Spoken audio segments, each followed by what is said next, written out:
Hello, Christmas tree বানাই চলো। আমাদের মাত্র এই কটা জিনিসই লাগবে। বেসের জন্য দুটো কাগজের কফি কাপের মাঝে এইভাবে ফেভিকল দিয়ে আটকে নেব। এরপর কাগজ দিয়ে একটা কোন শেপ বানিয়ে নিয়ে কাপগুলোর মাথায় এইভাবে আটকে দেবো। নিয়ে নিলাম একটা সুপার ক্লের প্যাকেট, সেখান থেকে হলুদ আর ব্লু এই দুটো কালার নিয়ে ভালোভাবে মিক্স করে নেব। তারপর এইভাবে একটু একটু করে লাগিয়ে নেব।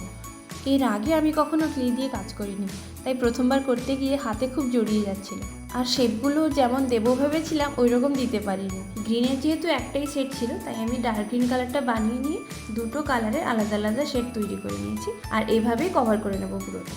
এটা একটা পুরনো দইয়ের ভাঁড়, তাতে আমি লাল রং করে নিয়েছি, আর তার মাঝে একটু এমসিল দিয়ে মাঝখানে একটা আইসক্রিমের স্টিক দিয়ে এইভাবে গাছটাকে বসিয়ে নেব।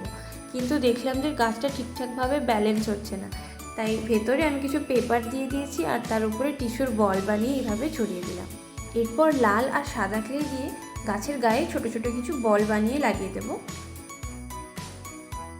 আর কয়েকটা থার্মোকলের বল ছিল, সেগুলো এইভাবে ওপরে ছড়িয়ে দিলাম। একটু গ্লিটার দেওয়ার জন্য 3D আউটলাইনার ইউজ করেছি, আর হ্যান্ডের উপরে সাদা রং দিয়ে কিছু স্টার এঁকে দিলাম এরকম।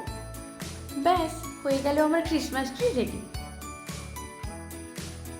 আইডিয়াটা কেমন লাগলো তোমাদের? কমেন্ট করে জানিও কিন্তু।